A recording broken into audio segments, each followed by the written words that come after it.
आमची तुमची युनियन आहे, या युनियनचे काय काय प्रश्न घेऊन आपण आंदोलन करत आहे? डहाणू तालुक्यामध्ये धुंदलवाडी या ठिकाणी वेदांत हॉस्पिटल आणि मेडिकल कॉलेज या ठिकाणी आहे.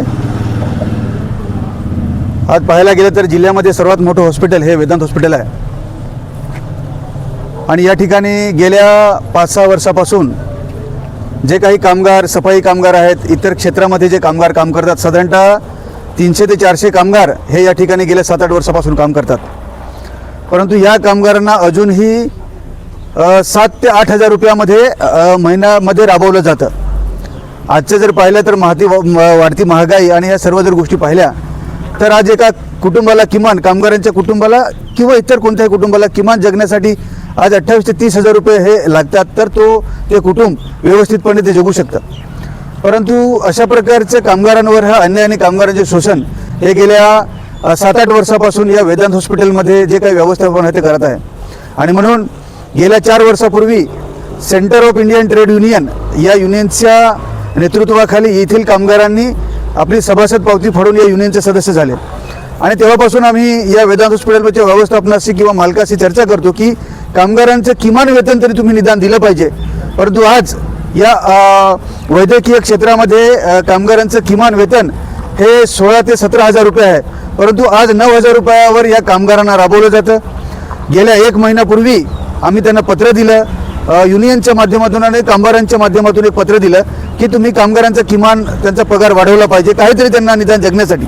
परंतु त्यांनी ते पत्रही फाट्यावर मारलं, युनियनवर ते फाट्यावर मारण्याचा प्रयत्न करतात. आणि जो कामगार त्यांच्याकडे पगार वाढ मागतो त्या कामगाराला टार्गेट करून कामगाराला बाहेर काढलं जातं. हा मोठा अन्याय हा या ठिकाणी होतोय.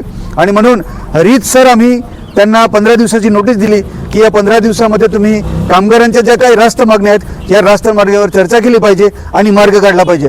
परंतु शेवटी भांडवलदारांच्या नेतृत्वाखाली हे हॉस्पिटल म्हणा किंवा कॉलेज म्हणा ह्यांची अरेरावी एवढ्या मोठ्या प्रमाणामध्ये चालली आहे की आम्ही कोणाला जुमानत नाही, आम्ही कायद्याला जुमानत नाही, आम्ही संविधानाला जुमानत नाही, आम्ही कामगारांना जुमानत नाही. अशा प्रकारची ह्यांचा जो स्वभाव आहे किंवा ह्यांची जी वागणूक आहे ही योग्य नाही. आणि म्हणून आम्ही कायदेशीररित्या यांना पत्र दिलं, या व्यवस्थापनाला पत्र दिलं, तहसीलदारांना पत्र दिलं, आम्ही स्थानिक पोलीस स्टेशनला पत्र दिलं आणि आम्ही त्यांना सांगितलं की आजच्या दिवसापासून या ठिकाणी आम्ही बेमुदत आंदोलन हे सुरू करणार आहोत. जर त्यांनी आमच्या मागण्या मान्य केल्या, असंही नाही की आम्हाला हे दिलंच पाहिजे किंवा आमची काय अडवणूक, असंही नाही, कुठेतरी चर्चा करून मधला मार्ग काढला पाहिजे. आत्ता आमची त्यांच्याशी बैठक झाली, त्यांनी आम्हाला वेळ दिलेला आहे की जे काही किमान वेतन आहे त्याच्यावर आपण चर्चा करूया, आम्हाला थोडा वेळ दिला पाहिजे. आम्ही त्यांना वेळ दिलेला आहे, त्यांनी लवकरात लवकर कळवावं आणि आमच्याबरोबर युनियनबरोबर बसून त्यातला मधला मार्ग काढावा. आणि हे आमचं आंदोलन त्यांचा निरोप येईपर्यंत आमचं आंदोलन हे या ठिकाणी सुरू राहणार. पूर्ण झालं नाही तर काय पुढचं पाऊल काय असेल? मागण्या पूर्ण झाल्या नाही तर आमचं आंदोलन हे थोडंसं इथे वाढेल. कारण आम्ही काही कायद्याच्या पलीकडे जाऊन आम्ही मागणी केलेली नाही आहे.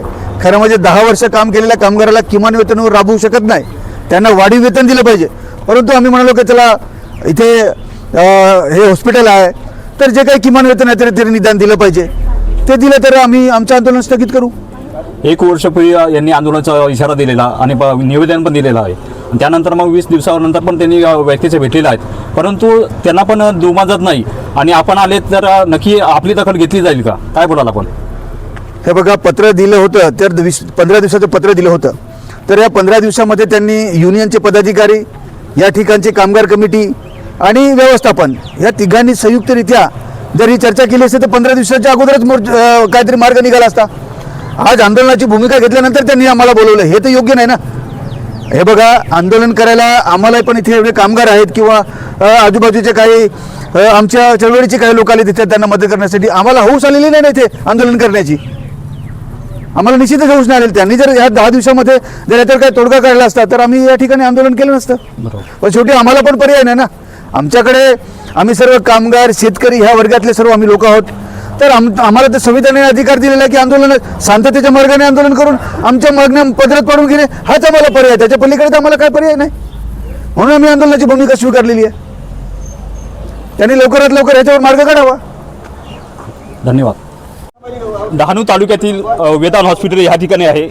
या वेदांत हॉस्पिटलमध्ये लालबावटा यांची एक युनियन आहे. त्या युनियनचे आपण कर्मचारी आहेत. आपण त्यांची काय वेतन वाढणीसाठी त्यांनी मागणी केलेली आहे. ते वेतन वाढणीसाठी आपण त्याच्याकडे चर्चा करणार आहोत. भाऊ, तुझं नाव काय आहे, आपण कुठले आणि काय बोलणार? मी संजय लाडके सुतार. मी इथे गावाचा म्हणजे रहिवासी तलवटे म्हणून. माझे मागणी आहे की मी इथे 10 वर्षापासून सिक्युरिटी गार्ड काम करतो. मला त्याचं काय वेतन ते मोबदला काय भेटतच नाही. मी इथे जवळजवळ 12 तास राबतो. 12 तासाचे मला पूर्ण काय आज पण आम्ही 50 गार्ड होते, त्याच्यातून पण कमी केले. ते पण कमी करत नेत. ते काय ते दबाव आणतात, ते नियम आणून काय पण असे दबाव टाकून मग कमी करत घेतात. मग आमचे 8 तासाचे ड्युटीचे जे काय वेतन असेल ते 8 तासाचे देतात आणि इथे ड्युटी लावतात 12 घंटे. म्हणजे आम्हाला पण त्याचा न्याय भेटला पाहिजे, ही आमची सर्व गार्ड आणि जे कामगार आहेत त्यांची मागणी आहे. कुठेतरी यांच्यावर अन्याय होतोय आणि ह्या आज थेट कुठेतरी आज आंदोलनाच्या पावित्र्यावर उचललेला आहे. धन्यवाद.